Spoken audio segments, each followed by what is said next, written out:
நீங்க முதலமைச்சரா உட்கார்றதுக்கு நாங்க உங்களுக்காக உழைக்கிறோம். அப்போ அதிமுக திமுக புரிஞ்சுக்கங்க, கேட்பது எங்கள் உரிமை, தர வேண்டியது உங்கள் கடமை என்பதை நீங்க முதல்வரா நீங்க ஆட்சி அமைக்கணும்னா தேமுதிகவுக்கு உரிய மரியாதையும் நீங்க எல்லாரும் எதிர்பார்த்துட்டு இருக்கீங்களா?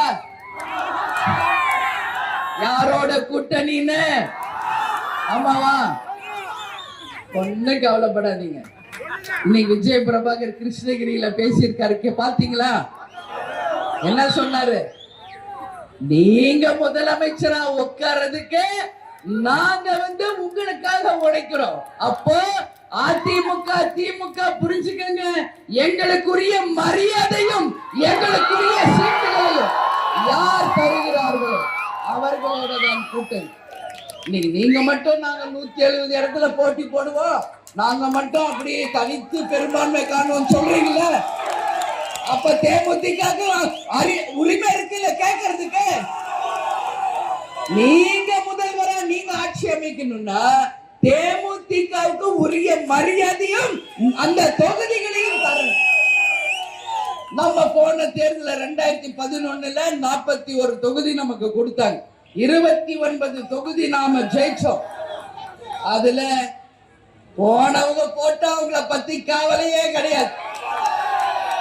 ஆனா இன்னைக்கு வரைக்கும் கேப்டனும் என் கட்சி தான் உயிர் மூச்சு என்று இன்றைக்கும் 20க்கும் மேலான சட்டமன்ற உறுப்பினர் நம்மோடு இருக்கிறாங்க. அவங்களுக்கு உரிய மரியாதை அளிக்கப்படும்.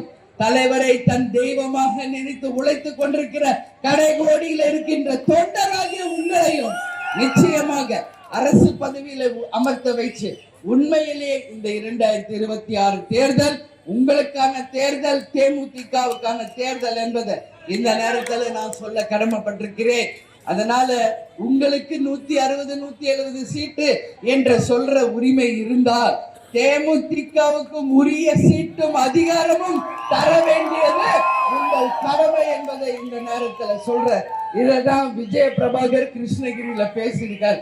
கேட்பது எங்கள் உரிமை, தர வேண்டியது உங்கள் கடமை என்பதை இந்த நேரத்தில் நான் பணிவோடு தெரிவிச்சுக்கிறேன்.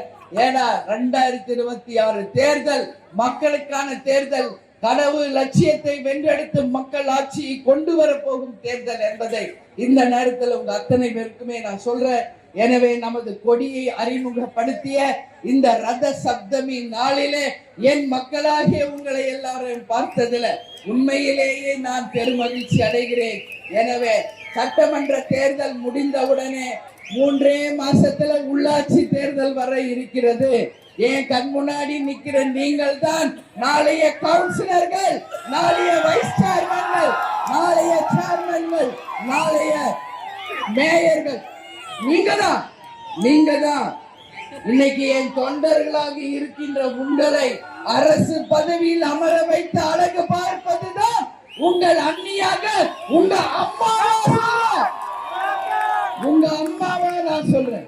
உங்களை அத்தனை பேரையும் அரசு பதவியில் அமர்த்தி வைத்து பார்ப்பதுதான் இனிமேல் என் லட்சியம், கனவு, கொள்கை.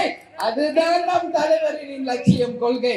அதை இந்த 2026 நாம் அனைவரும் ஒன்று சேர்ந்து வென்றெடுப்போம் என்று இந்த நேரத்தில் உங்ககிட்ட உறுதியா சொல்றேன். செய்திகளை உடனுக்குடன் தெரிந்து கொள்ள கீழ்கண்ட கேபிள் மற்றும் DTH நெட்வொர்க்குகளில் எம்நாடு செய்தி தொலைக்காட்சியை காணுங்கள். பாதகம் செய்பவரை கண்டால் நாம் பயம் கொள்ளலாகாது பாப்பா. மோதி மிதித்து விடு பாப்பா, அவர் முகத்தில் உமிழ்ந்து விடு பாப்பா. அண்மை செய்திகளை உடனுக்குடன் தெரிந்து கொள்ள இணைந்திருங்கள் எம்நாடு தொலைக்காட்சியுடன்.